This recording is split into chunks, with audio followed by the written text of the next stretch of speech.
Bienvenue sur le podcast Entrepreneur Mindset, le podcast à destination de tous les coachs, consultants et experts de l'accompagnement qui désirent se bâtir un mindset de leader et une activité prospère au service de leur vie et de leurs clients. Je suis Ludovic Gucker, fondateur de l'entreprise Kaizen Impact et nous accompagnons aujourd'hui les experts de l'accompagnement dans leur croissance tant personnelle qu'entrepreneuriale. Et si aujourd'hui, tu es en quête de te bâtir une activité, une entreprise au service de ta vie et de tes clients, mais que tu ne veux pas choisir entre argent et inspiration, épanouissement et impact, succès et alignement et vie pro et vie perso, alors je t'invite de suite à réserver une session Kaizen Diagnostic qu'on t'offre aujourd'hui avec un membre de nos équipes pour voir comment est-ce qu'on peut te servir au mieux, quelles sont les prochaines étapes pour ton développement tant personnel qu'entrepreneurial. Et bien entendu, notre intention ici est de te servir et de te donner potentiellement envie de travailler avec nous. Alors si ça t'inspire, si ça t'appelle, je t'invite à réserver de suite ton appel offert sur le lien que tu trouveras dans la description ou alors tu tapes www.ludovicgucker.fr/call. Sur ce, moi je ne t'interromps pas plus longtemps et je te laisse de suite te plonger dans cette belle interview. Bienvenue sur le podcast Entrepreneur Mindset. J'ai le plaisir d'être en compagnie de Geoffrey Brochet, le fondateur de l'école de coaching Ma Puissance Mentale. Bienvenue Geoffrey. Salut Ludovic, merci beaucoup pour ton invitation et je suis vraiment très heureux d'être là aujourd'hui avec toi pour parler du mindset, de l'entrepreneuriat et plein d'autres sujets encore. Exactement. Pour moi aussi, je suis heureux de t'avoir ici puisque Geoffrey, pour les auditeurs, est mon formateur en préparation mentale, puissance mentale. Donc, ça me fait vraiment plaisir de pouvoir l'interviewer ici.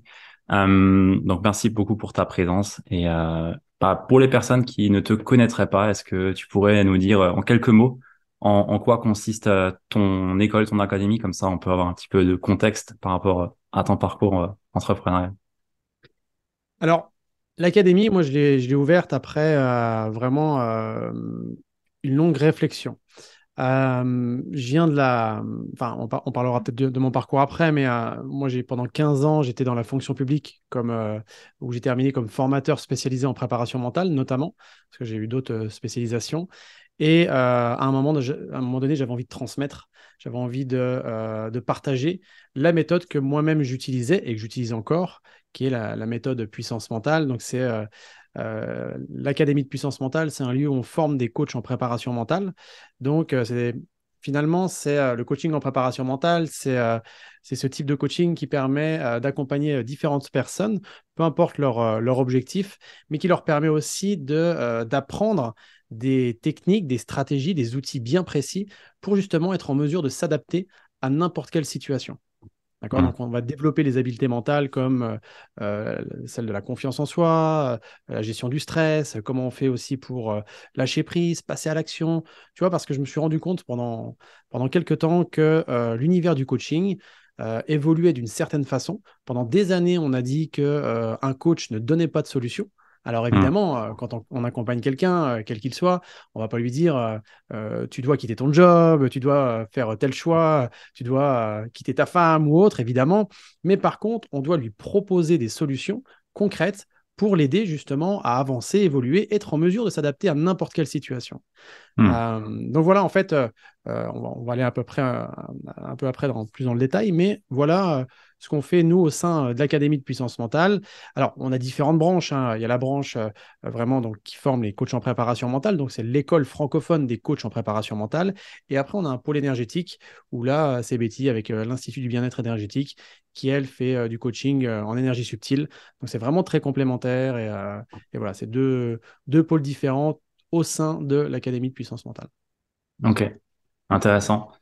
Moi, je vois la force que ça a, la puissance mentale, à quel point, effectivement, moi, je venais à la base d'un monde où le coach ne propose rien, ou plutôt il pose des questions et ne propose pas de solutions concrètes. Euh, et je vois vraiment la différence que ça fait de pouvoir justement suggérer des choses et aussi apporter des outils. Ça fait toute une différence. Typiquement, ce matin, j'étais en accompagnement avec une cliente. L'énéagramme. C'est Mm. puissant ce truc. C'est Mm. c'est justement avec la méthode que tu proposes, on a quelque chose de plus concret, je trouve, et justement qui est plus actionnable pour la personne, pour justement aller chercher voilà, à travailler ce qui a à travailler justement et justement des choses peut-être à changer autres et je trouve que c'est vraiment puissant. Bah, Euh, Ludo, tu parles de l'énéagramme. Alors, effectivement, l'énéagramme, moi, c'est un des outils que j'ai souhaité utiliser pour justement comprendre comment fonctionnait l'humain et hmm, aussi être en mesure de l'accompagner au mieux en fonction de ses propres profils qu'il a plus ou moins développés. Mais ouais, encore une fois, l'énéagramme, euh, chaque formateur en énéagramme a sa façon particulière de le proposer. bien sûr. Moi, c'est une version très terrain, en fait. Quand je dis une version très terrain, c'est-à-dire que au final, on va comprendre comment fonctionne la personne, mais qu'est-ce qui peut la motiver? Qu'est-ce qui peut la freiner? Qu'est-ce qui peut vraiment lui donner du jus ou au contraire le fatiguer? Et ça va être très puissant de savoir ce mode de fonctionnement. Et d'ailleurs, tu as dû t'en rendre compte, mais quand la personne se rend compte elle-même de comment elle fonctionne, là, il y a aussi énormément de prise de conscience. Parce que moi, une fois, j'avais une personne, et ça, c'est important pour les gens qui nous écoutent.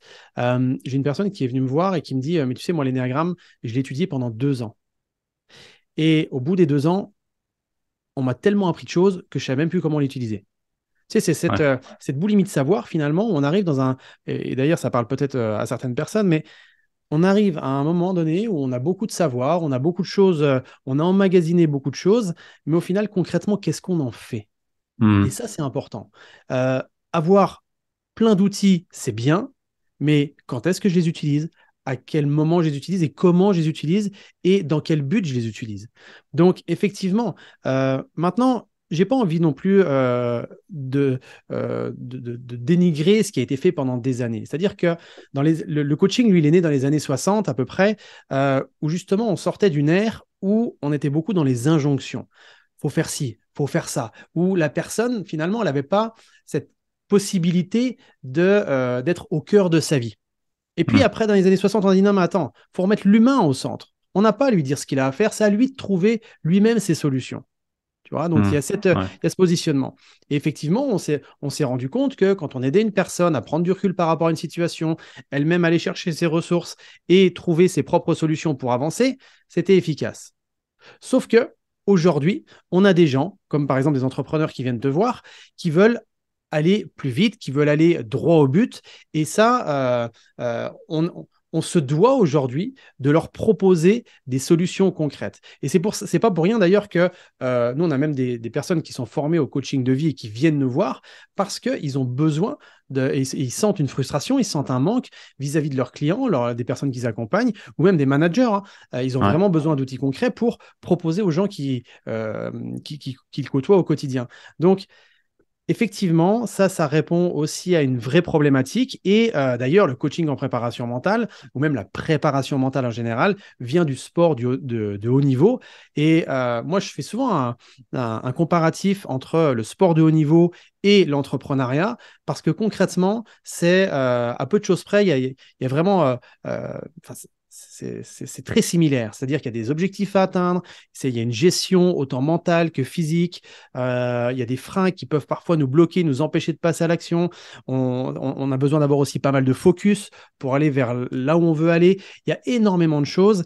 Et un entrepreneur est comme un sportif de haut niveau, sauf que l'entrepreneur, il n'a pas un staff autour de lui avec des masseurs, des kinés, quelqu'un qui lui dit sans cesse comment il faut faire.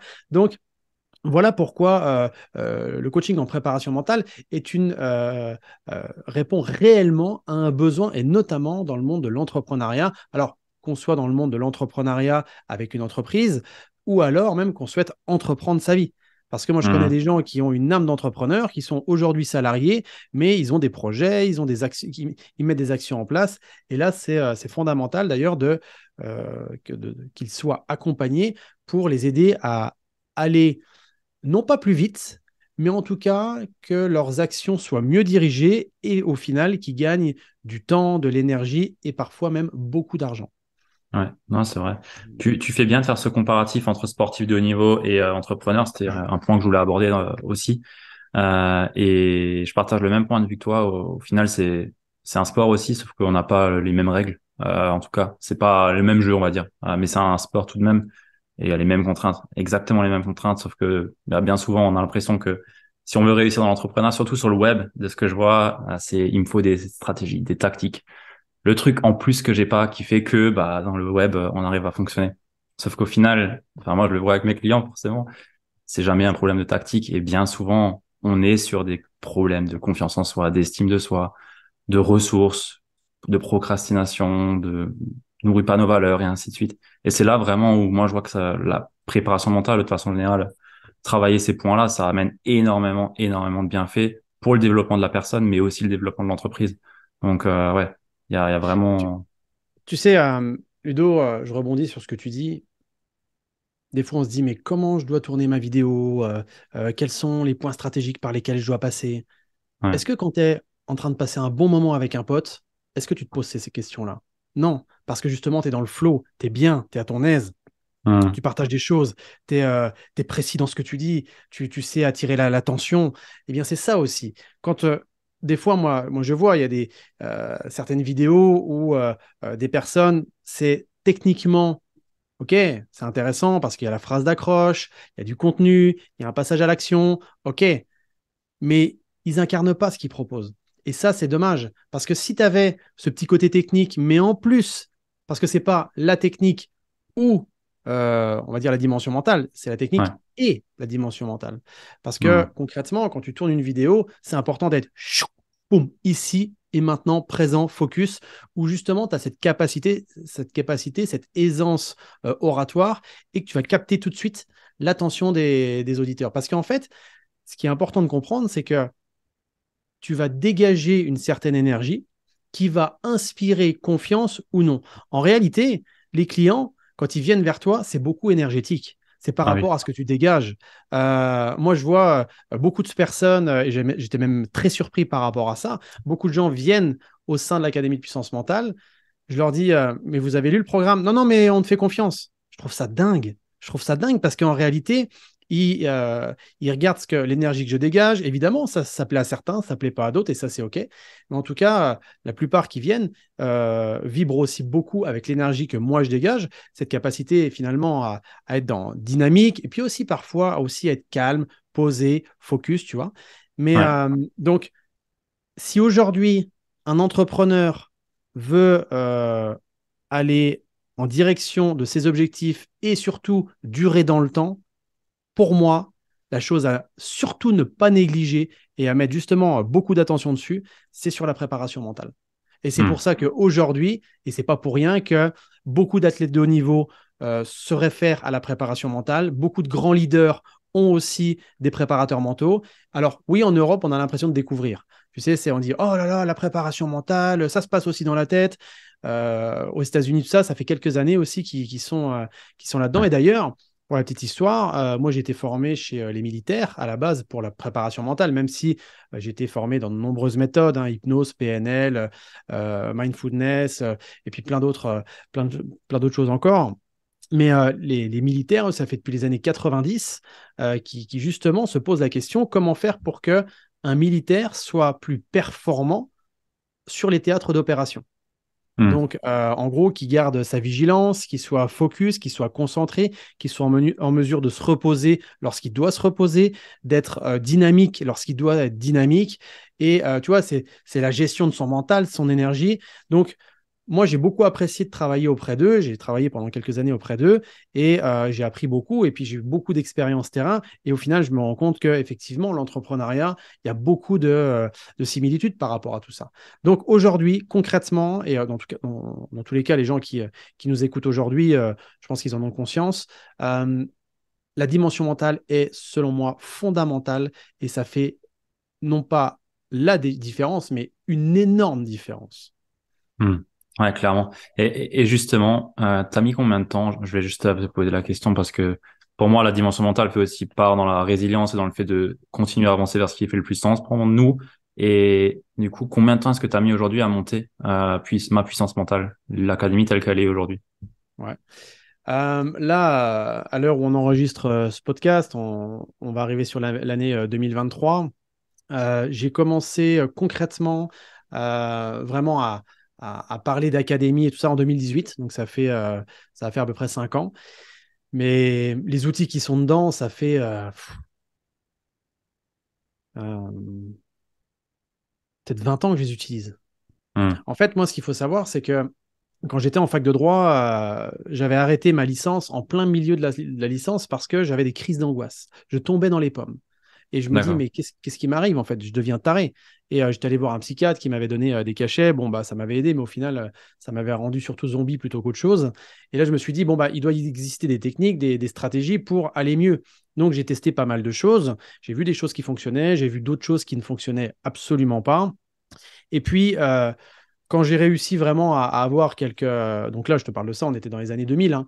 Hmm. Euh, Quand j'ai réussi à vraiment maîtriser plus ou moins, en tout cas, mon stress, ma motivation, mon mental, tout ça, je me suis dit, tiens, vers quelle branche je pourrais aller, vers quel métier je pourrais aller. Et là, moi, j'avais envie d'aller vers l'enseignement, vers vraiment tout ce qui était la formation. Mais il me manquait l'adrénaline, tu vois, il me manquait le côté un peu inconnu, le côté euh, pas de routine dans mon quotidien. Et donc là, moi, je me suis orienté vers le métier de policier de terrain. Et donc, j'ai Ouais. été pendant 10 ans policier de terrain. Et autant te dire qu'à ce moment-là, toutes les techniques que j'ai pu voir et j'ai pu surtout les tester, les expérimenter, parce que concrètement, quand tu es face à quelque chose qui est compliqué à voir, ça peut être un suicide, ça peut être un accident de la route, ça peut être des braqueurs, ça peut être des gens qui sont violents vis-à-vis de toi, là, il est important de garder son sang-froid, de garder aussi un état d'esprit qui soit le plus professionnel possible pour pas vriller. Tu sais, des fois, on Ouais. voit des policiers qui font, entre guillemets, des bavures. Ça, c'est facile, mais c'est facile de filmer ça parce que des interventions, il y en a des milliers par jour. Hmm. C'est des humains, en fait. Mais quand tu es fatigué, que tu te fais insulter, que tu as de la violence, c'est très compliqué de garder cette maîtrise autant mentale, émotionnelle et comportementale.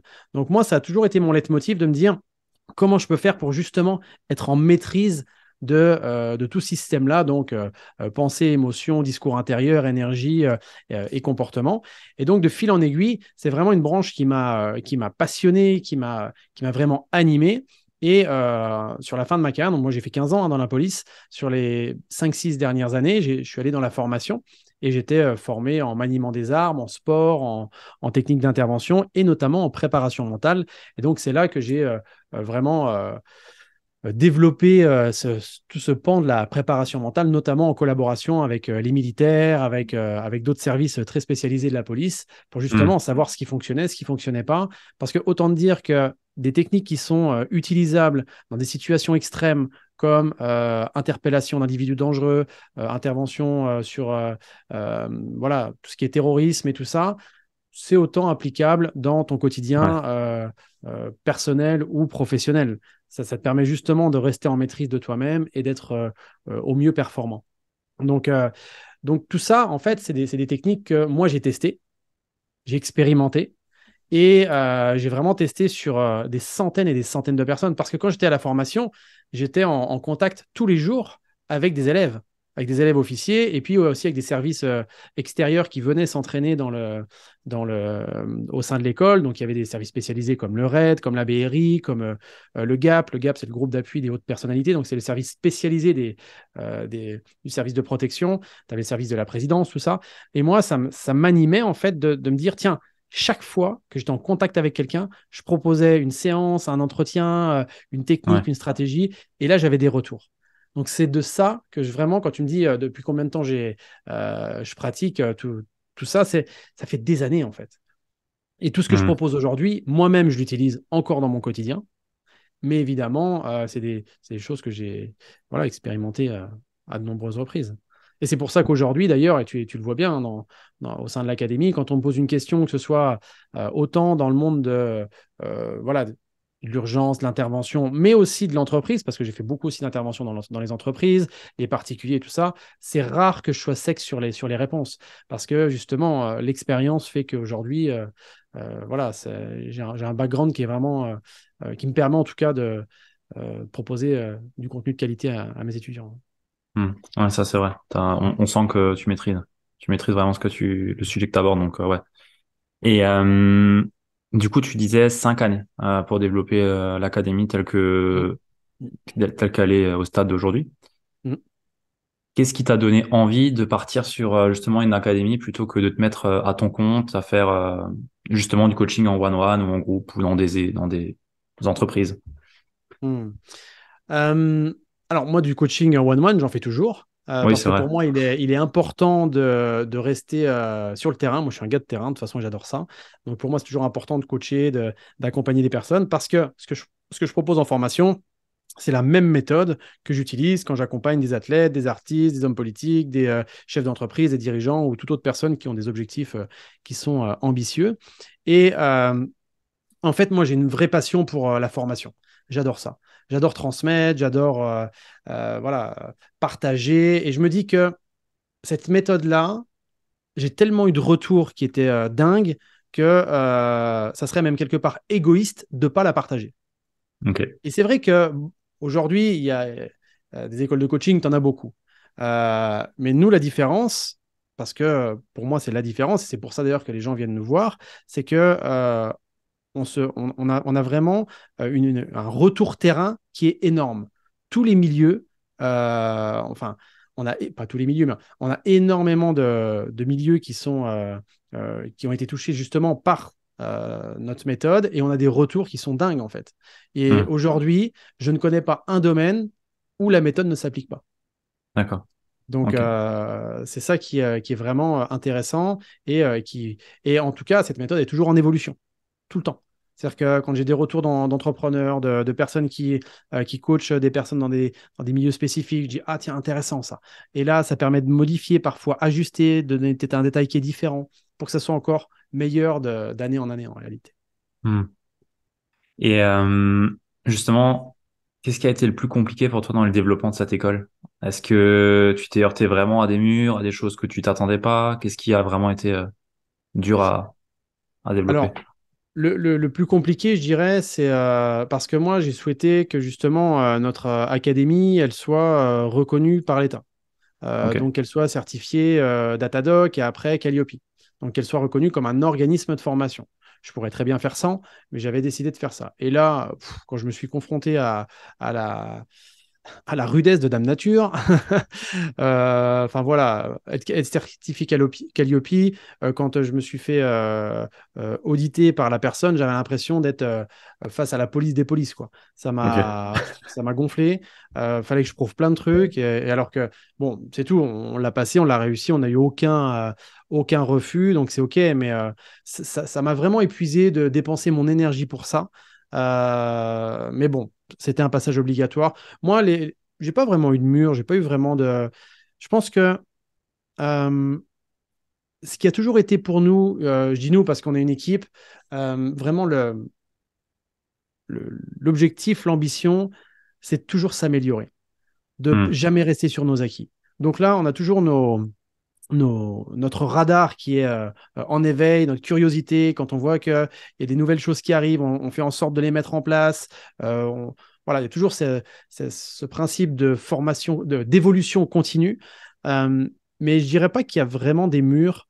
La seule chose qui, moi, c'est pas ma zone de génie, et là d'ailleurs j'en sors, c'est on a fait un lancement pour la formation, donc il y a toute Ouais. des publicités à faire, diffuser sur les réseaux.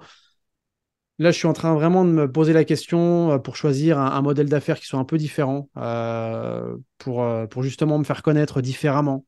C'est pour ça que, bah, comme toi, moi aussi, j'ai mon podcast. Je trouve que là, au moins, je donne du contenu, les gens adhèrent pas, mais voilà, au moins, parce que c'est vrai que tout ce qui est marketing, je sais faire, et je deviens euh, enfin, de plus en plus bon, je sais pas Ouais. comment on pourrait dire, mais en tout cas, je maîtrise voilà les points, mais c'est pas ma zone de génie, euh, voilà, j'y passe parce que voilà, je dois y passer, mais pour moi, ça serait ça plutôt ce qui me aujourd'hui, même si je suis accompagné, même si c'est pas moi qui fais tout évidemment, mais voilà, c'est tout ce qui est administratif et pour moi, l'idéal, tu sais, ça serait de former, de coacher et que j'ai rien à côté.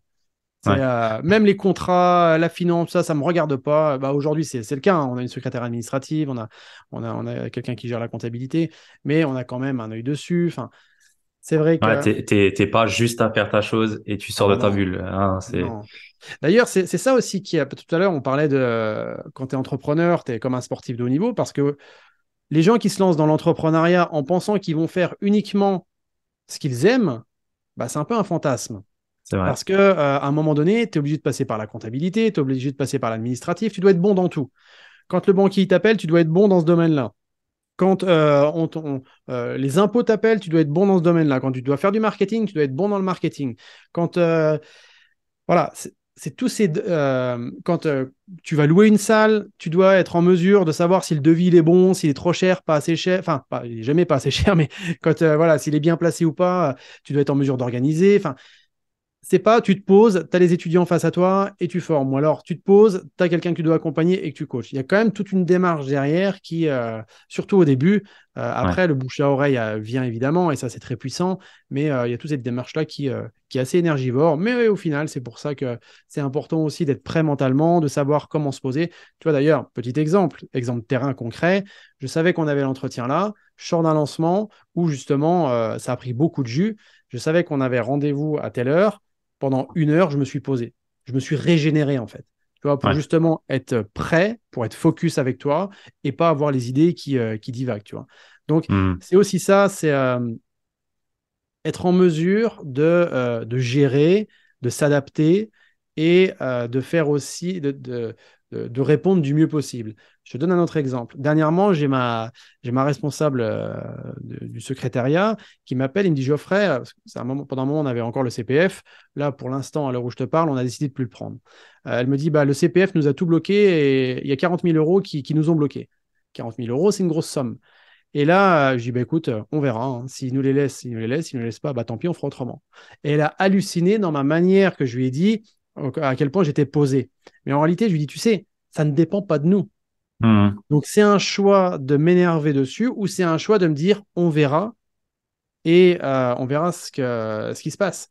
Tu vois, donc Ouais, tout ouais. ça, quand tu es entrepreneur, c'est important de bien distinguer ce qui dépend de toi, ce qui ne dépend pas de toi, ce sur quoi tu as envie de mettre ton focus et ce sur quoi tu n'as pas envie de mettre ton focus parce que justement, ça risque de te prendre du jus. Ouais, clairement. Ça, c'est un très bon exemple que tu donnes et merci de le partager parce que bien souvent, on a tendance à rester accroché sur des choses comme ça et je pense que tu as plus à perdre à t'énerver pour ça maintenant qu'en phase de lancement ou autre à montrer, je sais pas, dans tes appels ou autre, Mm. peut-être une énergie plus basse ou énervé ou autre et ça va plus te coûter que, en fait, t'es énervé maintenant pour c'est d'argent, quoi. Je vais te donner un exemple, Ludo. Je vais au Mexique, bah, comme tu le sais, je fais partie du cercle de Martin Latulipe, cercle Ouais. VIP avec Martin. On va au Mexique pour justement une immersion. J'étais en train de créer les publicités, tout ça.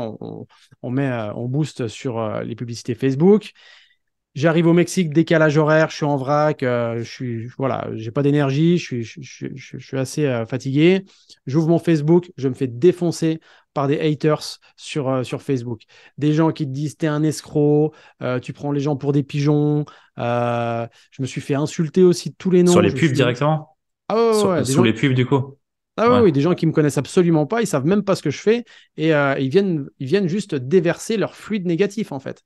Donc Hmm. là, je me dis ok. Je commence à répondre à un. Mais je dis, mais je vais même pas m'embêter à répondre. Alors oui, je peux répondre pour qu'après ça fasse marcher l'algorithme et tout. Mais j'avais même pas envie de m'emmerder. Ce que j'ai fait, c'est que j'ai supprimé, bloqué, next, au revoir. Parce Ouais. que je me suis dit, déjà, ce ne sera jamais mes clients. Avec un état d'esprit comme ça, je ne veux même pas ce genre de personnes chez nous. Et en plus, ils parlent de quelque chose qu'ils n'ont jamais testé. Il suffit juste d'aller voir nos avis sur YouTube, sur Google ou autre, pour voir que tous les gens qui passent chez nous, jusqu'à aujourd'hui, je touche du bois et en tout cas, on fait en sorte que ça dure, on met tout en place pour ça, mais tous nos clients sont satisfaits. Parce que justement, on considère qu'ils nous font confiance et on donne le max. Donc, est-ce que j'ai envie de passer mon temps à me justifier, à perdre mon énergie sur des gens que déjà leur profil, quand tu regardes, c'est une photo de caribou et qu'il n'y a même pas de prénom, ou des fois c'est une fleur et qui ressemble à rien, et tu regardes, il y a zéro publication sur leur compte, ils te critiquent et ils t'insultent, ça leur fait plaisir.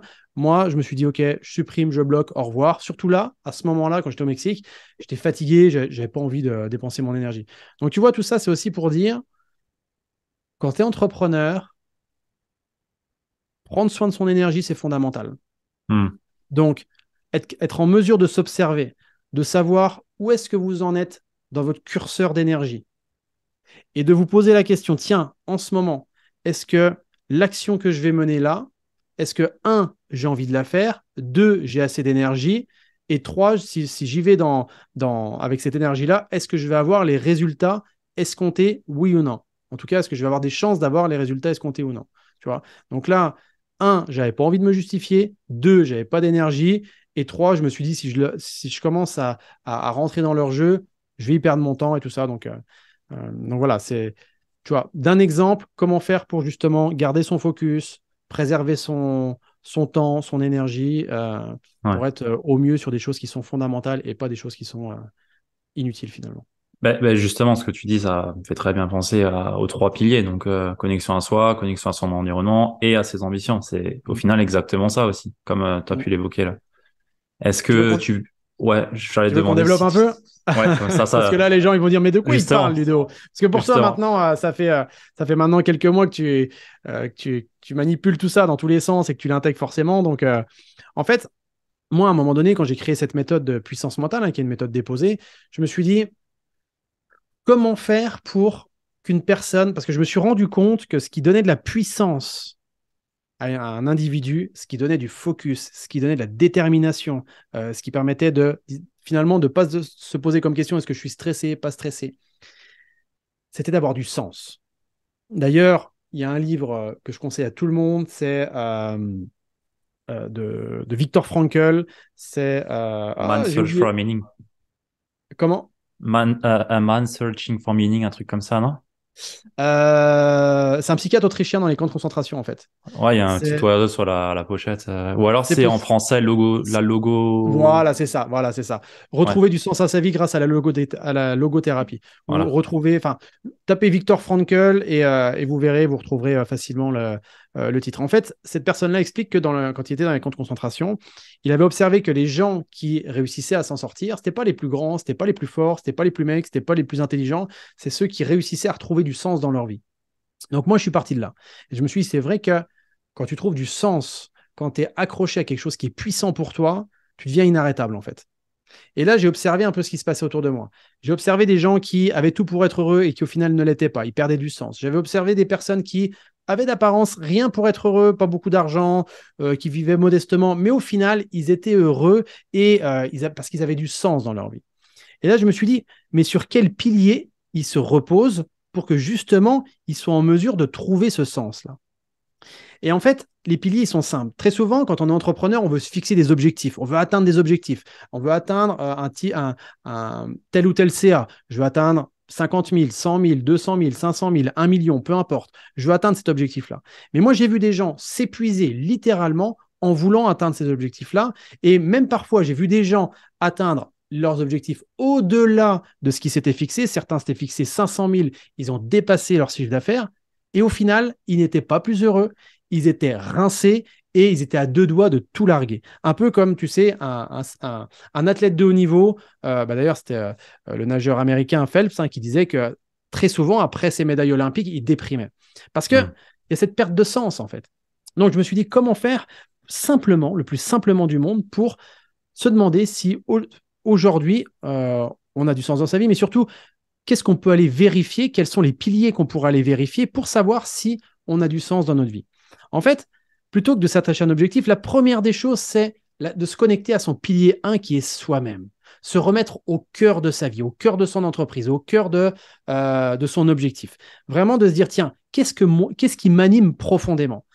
Je vois des gens, par exemple, faire des lives 365 jours par an sur Facebook.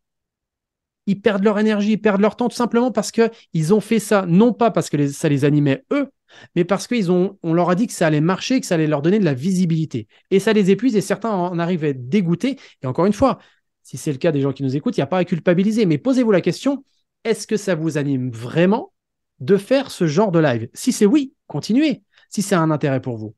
Mais donc la première chose, c'est aujourd'hui, si vous vous mettez au cœur de votre vie, en enlevant votre entourage, en enlevant tous vos objectifs, qu'est-ce qui vous anime vraiment? De quoi vous avez envie? Quelle personne vous avez envie d'être dans 2 mois, 3 mois, 5 mois, 1 an, 2 ans, peu importe. Quelle personne vous avez envie d'être? Ensuite, quand ça, vous l'avez déterminé, ce qui va être intéressant, c'est de se connecter au pilier 2.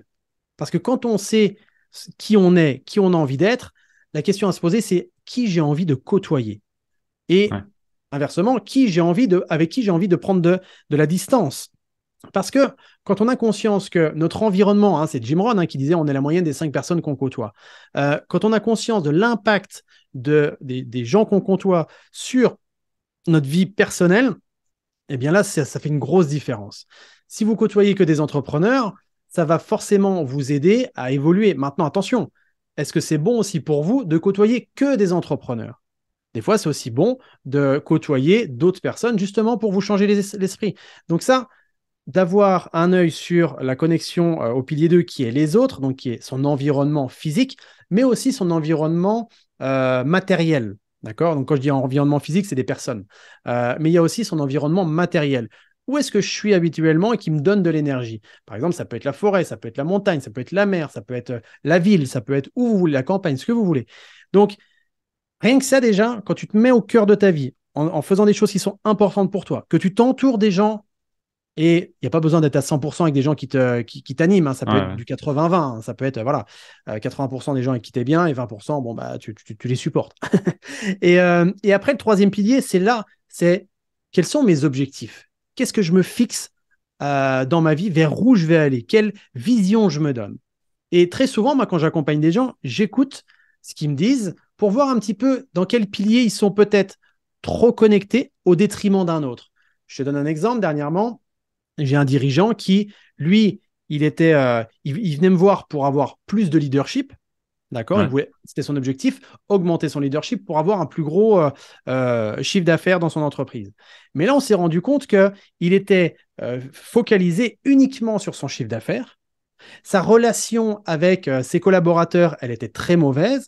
Et la relation qu'il avait vis-à-vis de lui-même, donc, tu vois, collaborateur pilier 2, avec lui-même pilier 1, il ne savait même pas qui il voulait être, il ne savait même pas ce qui était important pour lui, en fait. Il s'oubliait complètement. Donc, si tu veux augmenter ton propre leadership, c'est important de toi savoir qui tu es et qui tu veux devenir. Quand je dis qui tu veux devenir, c'est tiens, est-ce que tu as envie d'être une personne qui a plus d'impact, une personne qui est plus sereine, une personne qui est plus posée, une personne qui a cette capacité à inspirer les autres? Bref, qui tu as envie de devenir? Et donc, en revenant à la base, tu vois, sur ce premier pilier, on a défini sa façon dont il allait communiquer ses propres besoins à ses collaborateurs et à son équipe. Et là, naturellement, quand il a exprimé ses besoins à son équipe et qu'il a communiqué aussi ses objectifs et ses collaborateurs ont validé ses objectifs, là, forcément, le chiffre d'affaires a augmenté.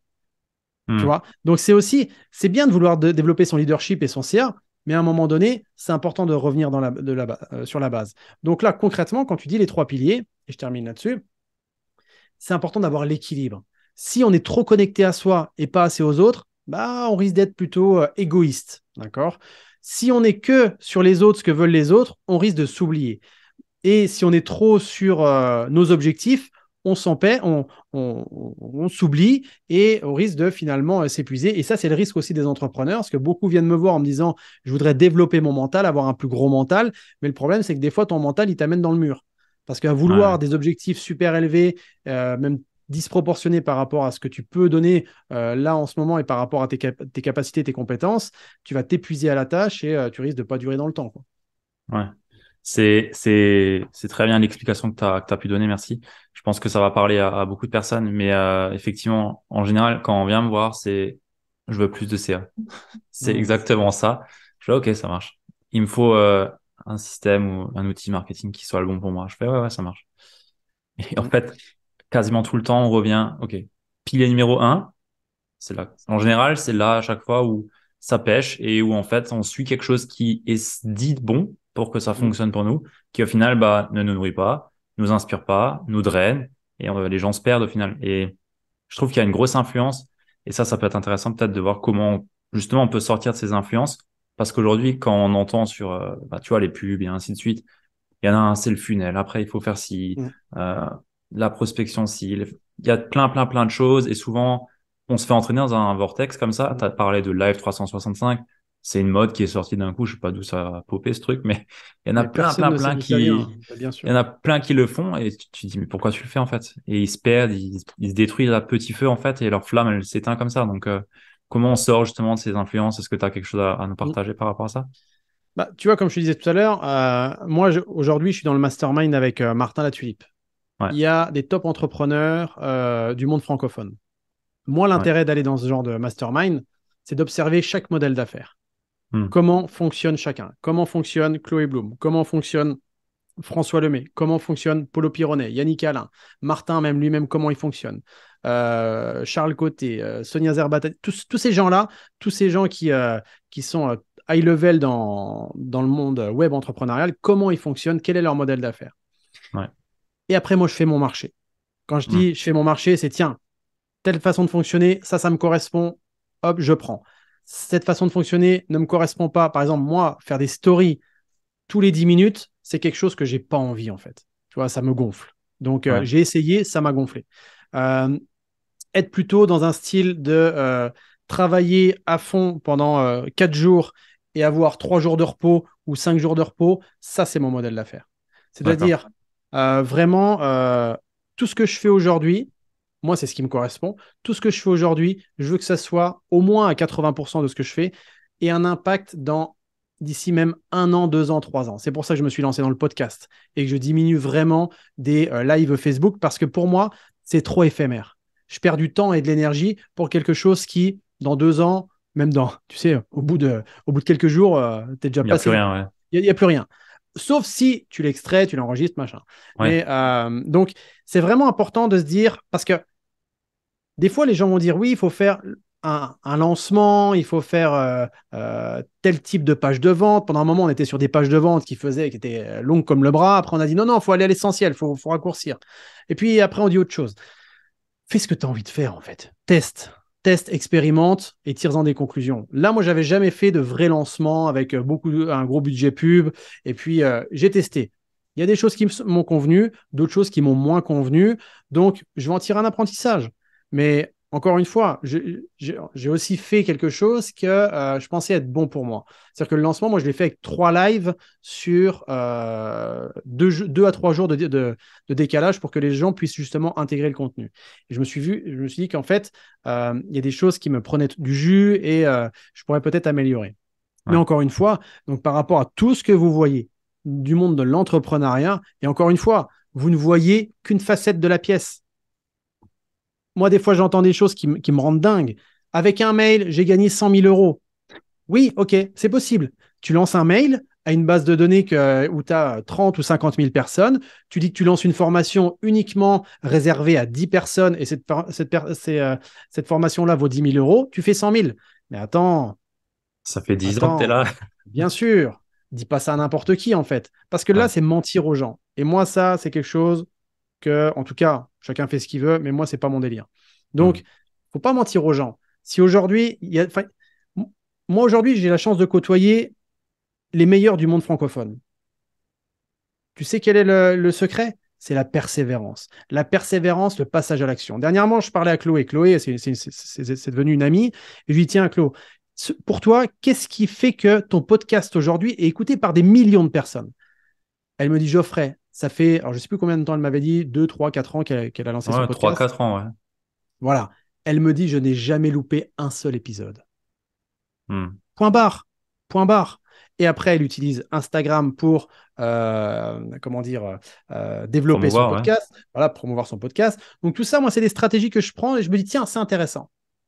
Par exemple, le podcast, j'ai dit, tiens, c'est intéressant, ça marche. En plus, les gens sont intéressés, et puis ça permet d'aller en profondeur, et puis ça permet de bien connecter. Je dis, OK, est-ce que moi, ça me correspond? Oui, ça me correspond parce que c'est plus naturel, c'est convivial, tu vois, comme entre nous, Ouais. là. Qu'on enregistre ou pas, j'aurai la même discussion, en fait. Tu vois. Hmm. Par contre, les vidéos YouTube en mode vidéo YouTube, Ouais. c'est plus mon truc. Tu vois, j'ai Hmm. envie d'être plus. Voilà, moi, le podcast me correspond. Donc, aujourd'hui, quand on te demande qu'est-ce qui fonctionne, bah, observe ce qui fonctionne chez les autres. C'est important de regarder ce qui se fait et fais ton propre modèle. Et si rien ne te convient, crée ton propre format. J'ai donné Ouais. un autre exemple. Là, j'ai envie de me lancer. Enfin, j'ai déjà fait en 2018, j'avais fait des conférences, ça avait bien fonctionné et tout. Mais le modèle conférence, comme on peut le voir habituellement, moi, c'est quelque chose qui ne me parle plus. J'ai envie de faire quelque chose de différent. C'est-à-dire, modèle classique, c'est Bah, quoi? Bah, le modèle classique, c'est les 3 points Ah ouais, pour grandir et puis tu fais du storytelling en fait. ok, ouais. Euh, et puis à la fin, tu finis par un appel à l'action où les gens enregistrent le truc, où tu récupères leur mail. En gros, c'est ça. Moi, c'est quelque chose qui me plaît plus dans sa globalité. Donc, je dis pas que je vais plus du tout faire ça, mais j'ai besoin de faire différemment. J'ai envie de, tu sais, quand j'avais fait mes conférences, moi, ce que j'avais bien aimé, c'était la partie questions-réponses. Parce que moi, c'est ce qui m'anime. Quand les gens me posent des questions, tu sais, on est sur le terrain, quoi. Les gens me posent Ouais, des bah ouais. questions, tu es devant 100, 200 personnes, bah, comme quand j'avais fait le panel sur la scène de Martin Latulippe. Là, les gens te posent des questions, tu es devant 2000 personnes et tu réponds. Tu prépares rien. Tu es là, tu es en one shot, en fait. Et moi, ça, c'est ce qui m'anime. Plus que de préparer une conférence, comme par exemple, beaucoup font du TEDx. Le TEDx format 12 minutes, c'est vrai que c'est populaire, mais moi, c'est un format qui ne me correspond absolument pas. Apprendre une conférence par cœur au mot près, ça, c'est pas mon délire, en fait. Je dis pas que c'est pas bien, parce que je regarde souvent des TEDx et c'est très bien. Ceux qui le font, vraiment, je leur tire mon chapeau parce qu'ils font ça vraiment avec excellence. Mais moi, c'est pas mon format. Tu vois, donc est-ce que je dois passer par un TEDx pour augmenter ma visibilité? Bah, même si je dois le faire, bah, je ne le ferai pas forcément. Parce que ça ne Hmm. me correspond pas. Encore une fois, on parlait des 3 piliers. Ouais. Là, ça pourrait être TEDx objectif, mais si ça ne répond pas à mon pilier 1, si ça ne vient pas nourrir ce qui, moi, m'anime, je vais être déséquilibré et là, je ne vais pas trouver de sens, en fait. Et donc, je risque de ne pas avoir cette envie, cette motivation qui me permet d'aller jusqu'au bout. Et justement, si je te dis de connecter justement le fait de faire un TEDx à quelque chose qui, à toi, te nourrit, hein, par exemple à ta mission ou le raccrocher à une valeur forte, est-ce que du coup, ça changerait la donne ou pas? Ah bah tu me dis par exemple, tu fais un TEDx pour sauver un enfant malade, bien sûr, je vais le faire. Ok. Ça c'est évident. Mais par exemple, le format où, parce que je me suis renseigné, enfin, après peut-être que je me trompe, c'est peut-être pas tous les TEDx pareil, mais moi, enfin, quand le format est hyper, Ouais. comment dire, short comme ça, où tu dois dire mot pour mot ce que tu as préparé, moi ça me convient. Réciter les poésies quand j'étais à l'école maternelle, c'était pas mon truc. Donc c'est la même chose pour moi. Tu vois, j'ai pas envie de ça. Moi, j'ai envie d'interaction avec le public. J'ai envie que les gens vivent une expérience. J'ai envie, voilà, que ça bouge en fait. Tu vois. Et encore une fois, je ne critique absolument pas le TEDx. Peut-être que là, dans 2 ans, tu vas me voir sur un TEDx parce que je me suis complètement trompé. Ma Ouais, perception bien n'était sûr. peut-être pas la bonne. Je me donne aussi le droit à l'erreur. Mais aujourd'hui, par rapport à ce que je vois, non, c'est pas ma cam. Tu vois. Donc, Ouais, je comprends. Chacun doit trouver le format qui lui convient et ça, c'est le plus important à comprendre. Et justement, justement à se reconnecter à ce pilier numéro un qui est soi, à qu'est-ce qui est bon et juste pour soi et à suivre en fait, ouais, simplement ce qui est bon pour nous. Ça, je pense que c'est super important, surtout pour les entrepreneurs qui nous écoutent là et qui sont peut-être dans leur début. Bah, en général, il n'y a pas de recette magique, il y a celle qui est magique pour nous et c'est tout en fait. la seule C'est recette qui est magique, c'est test, expérimente ouais, et tire-en un apprentissage. Point final. Tu sais, on a dit pendant longtemps, les lives Facebook, faut que ça dure, faut que ça soit fait le jeudi entre midi et 2 pour que ça soit bon, ou faut que ça soit fait le vendredi. Non mais attends. Et puis il faut que ça soit pas trop long parce que les gens, il y a François Lemay, il te fait des lives de 5 heures sur Facebook et ça fonctionne. Donc tu vois, à un moment donné, c'est test, expérimente et puis et encore une fois, c'est pas parce que ça marche avec François quand il fait des lives de 5 heures que ça fonctionne aussi pour toi. Lui, quand il fait des conférences, elles durent 4 heures ces conférences. hmm, Tu vois, donc c'est aussi son format, ça lui correspond. Donc c'est intéressant, c'est de voir les gens qui fonctionnent bien, qu'est-ce qu'ils mettent en place, voir, voilà, et après faire son propre marché. Et encore une fois, les gens pour qui les réseaux c'est compliqué, ils ont du mal avec Facebook, Instagram, t'es pas obligé d'utiliser les réseaux. Bien sûr, c'est un accélérateur. Bien sûr, c'est quelque chose qui va t'aider à grandir plus rapidement parce que tu touches beaucoup de monde. Mais maintenant, tu fais des conférences ou des ateliers dans la ville près de chez toi et t'inquiète pas, hein, le bouche à oreille, tu fais de la pub radio avec tout ce qui touche près de chez toi et tu feras une autre, tu fais un autre modèle, mais qui fonctionne aussi très bien. On parlait de François tout à l'heure, il a commencé comme ça, lui, avec des conférences au niveau local, et il s'est fait connaître comme ça. Donc, il hmm. n'y a pas de... C'est vraiment important d'être curieux, d'observer son environnement, voir ce qui se fait, et de tester, d'expérimenter. Mais par contre, ce que je vous invite à faire, c'est de faire stop, d'observer, regardez ce que vous ressentez, est-ce que ça vous anime ce que vous faites, et pas à se lancer, mais j'ai dit que j'allais faire 365 lives. T'en es au combien? Au 50e. Et tu te sens comment? Je suis mort. Tu vois, c'est ça en fait. Et ça n'a pas de sens. Et après, mais ce qui est terrible, tu sais, Ludo, c'est que les gens se disent, c'est que je suis pas fait pour faire des Ouais, lives. Mais ça n'a rien à voir. C'est fais un live la façon dont tu as envie de le faire. Si tu as envie de faire un live dans la forêt, fais dans la forêt. Si tu as envie de fais-le comme tu as envie.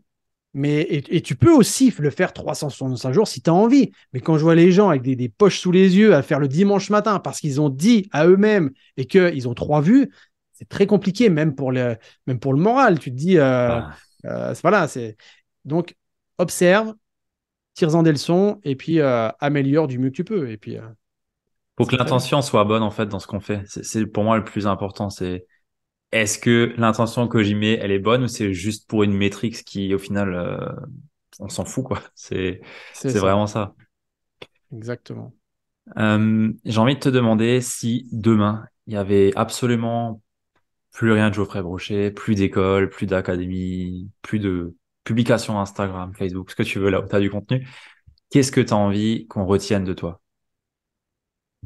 Quel message tu as envie de laisser derrière? Euh, c'est une vraie question que tu poses là. J'aime ça. En fait, moi, tu sais, peu importe tes origines, peu importe tes expériences, peu importe ton éducation, si certains ont réussi, toi aussi, tu en es capable. Hmm. À partir de là, passe à l'action, teste, expérimente, tu te fous du regard des autres et t'avances. C'est concrètement ce que je dis à mes enfants. Ok. Tu vois, c'est quand j'ai mes gamins qui me disent, mais papa, je suis moins bon qu'un tel, Tu t'en fous de ça, te compare pas. Certains y arrivent, pourquoi toi t'y arriverais pas? Oui, mais moi j'ai. Certains y arrivent, pourquoi t'y arriverais pas? Fonce. Amuse-toi, prends du kiff, considère la vie comme un jeu et tu verras que on en reparle dans quelques mois, quelques années, tu seras même surpris des résultats que tu vas atteindre. Hmm. Et autour de ça, je mettrai un nuage de vraiment, te prends pas trop au sérieux, ça sert à rien en fait, Ok. tout simplement. Un, un bon message qui résume et qui englobe bien aussi ce qu'on a pu dire jusqu'ici. Merci. Exactement. Euh, j'ai envie de te demander quel est le meilleur achat que tu as pu faire à moins de 100 euros.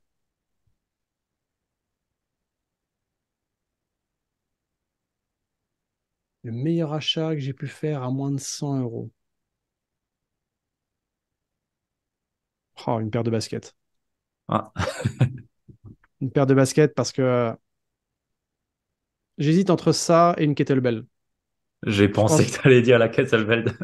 tu vois, parce que je suis tellement allé loin dans mon passé que je suis allé sur une paire de baskets, mais clairement une kettlebell que j'avais achetée sur un magasin là. Et rien que ça m'a permis, moi, de développer ma force physique, sans non plus devenir un bodybuilder, mais justement en augmentant ma, oui, ma force, ma puissance physique, qui m'a permis, bah, comme tu le sais, de performer au niveau du sport avec plusieurs titres mondiaux. Euh, et clairement, ça m'a permis de m'entraîner n'importe où, n'importe quand. Donc, ouais, ouais, en plus, elle était à moins de 100 euros. C'était une 12 kilos. Une 12 kilos qui est encore, bah, d'ailleurs, qui est derrière moi là-bas, qui est Ah, c'est derrière la celle que porte. tu mets sur ton Non, étagère. non, non, non, non, parce que Ah, l'étagère tomberait. ah, Mais non, non, c'est une petite là, mais je l'ai encore vue tout à l'heure, ça m'a fait marrer d'ailleurs. Mais ok, ouais, moins de 100 euros, c'est ça. ok, intéressant. Mm, mm. Euh, T'as déjà répondu avant par rapport au livre, le livre de Viktor Frankl, mais est-ce qu'il y en a un autre aujourd'hui que tu aurais envie de recommander pour un entrepreneur? Pour un entrepreneur, j'ai bien aimé, moi, le IMIT. Ah, Euh, ouais. j'ai bien aimé parce qu'il donne vraiment le mode de fonctionnement, comment tu veux. Alors, ça is the one thing, qui est un Hmm. classique, hein. Mais le IMIT, j'ai bien aimé parce qu'il m'a permis aussi de modéliser l'académie. Vraiment, comment faire pour prendre de la hauteur, faire en sorte que tes valeurs soient toujours partagées avec les mêmes personnes et que tu dépenses moins de temps et d'énergie en démultipliant les choses, en fait. Donc, j'avais bien aimé. Ouais, IMIT. Intéressant. C'est un bon livre, ça, c'est vrai. Merci. Mm, Geoffrey, est-ce qu'il y a une question que je ne t'ai pas posée, que tu aurais bien aimé que je te pose?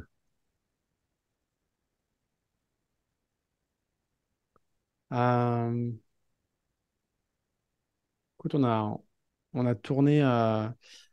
Ouais, peut-être, tu vois, on a parlé de kettlebell, là, c'est vraiment par rapport au sport. Je pense que moi, le sport m'a vraiment. On n'a pas parlé du sport, mais moi, le sport m'a vraiment aidé à me sortir de beaucoup de galères. Vraiment, quand, tu vois, et encore maintenant, bah, tu vois, là, je sors d'un lancement, comme je le disais tout à l'heure, donc pas mal de fatigue. Ce matin, j'ai refait du sport, j'ai fait de la kettle, j'ai fait du traction, des pompes, tu vois, ça me bouge. Et justement, je pense que le sport, c'est justement pour un entrepreneur. Mais il y a sport, tu peux aller promener dehors, rien que marcher, c'est du sport aussi, hein. Donc, Ouais. c'est vraiment ce versant de comment tu prends en compte ta dimension physique pour être bien dans ta tête. Et ça, on pourrait faire 40 podcasts là-dessus, hein. Mais vraiment, c'est important. Demandez-vous comment aujourd'hui, vous gérez votre énergie au niveau physique, parce que ça a un impact sur votre mental, ça a un impact sur vos comportements et sur les résultats que vous obtenez. Ça, c'est indéniable. C'est vrai que, ouais, j'avais pas accès là-dessus, mais bien souvent, là, quand on est entrepreneur, t'entends, ouais, faut que je fasse gaffe à mon temps, traquer mon temps, mais en fait, le plus important, c'est traque ton énergie. Parce qu'en fait, Mais oui. Tu sais, si et t'as le puis temps et pas l'énergie, t'as rien, en fait. Exactement. Et puis tout à l'heure, Ludo, on parlait des modèles qui te correspondent. Moi, je vois beaucoup des entrepreneurs qui font le miracle morning, à se lever à 5 heures du mat en disant l'avenir appartient à ceux qui se lèvent tôt. Ça, c'est bien, mais ça ne fonctionne pas avec tout le monde. Il y a Non. des gens pour qui se lever à 5 heures du mat, c'est plus destructeur qu'autre chose. Parce que physiologiquement, ils ne sont pas faits pour se lever à 5 heures du mat. Donc, du coup, oui, ils se lèvent à 5 heures du mat, ils font leur routine, ils font du sport, ils font de la méditation, ils font leur gratitude, ils checkent toute la liste. Mais à quel prix, en fait? À midi, ils sont en vrac, enfin, c'est important, encore une fois, d'observer est-ce que c'est bon pour vous, pilier numéro un, pour après savoir si vous le mettez en place ou pas. Et ne copiez pas bêtement quelque chose parce que ça marche chez quelqu'un, que ça marchera pour vous nécessairement. Ouais, complètement. Mais je pense que le saver du Miracle Morning, là, il a été mal pris. Ou en tout cas, pris pour une vérité, alors que je pense que c'était pas l'intention du mec qui l'a écrit à la base non plus. Absolument. Mais ouais, c'est bien de le rappeler, ça. Ça reste un excellent concept. Bien sûr. Encore une fois, comme tout. Comme d'ailleurs, comme les 365 lives par jour, c'est un très bon concept. Si tu veux développer ta compétence spécifique, comme parler face à la L'élocution, ouais. caméra, voilà, l'élocution, mais derrière, c'est un, est-ce que ça te correspond bien? Et deux, qu'est-ce que ça vient développer chez toi? Et Hmm. pas faire à n'importe quel prix parce qu'on a dit que c'était bien, en fait. Ouais, complètement. Tellement important.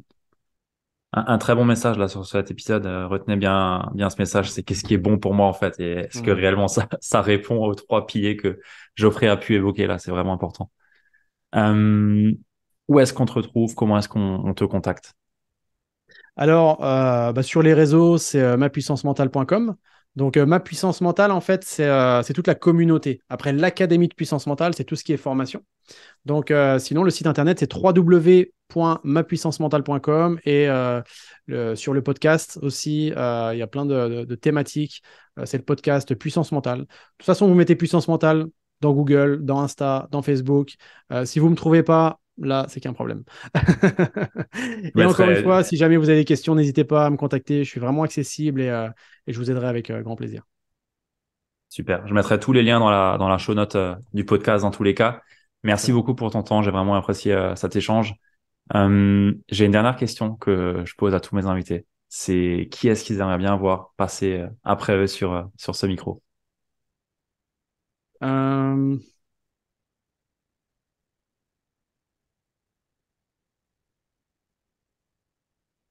il y en a tellement.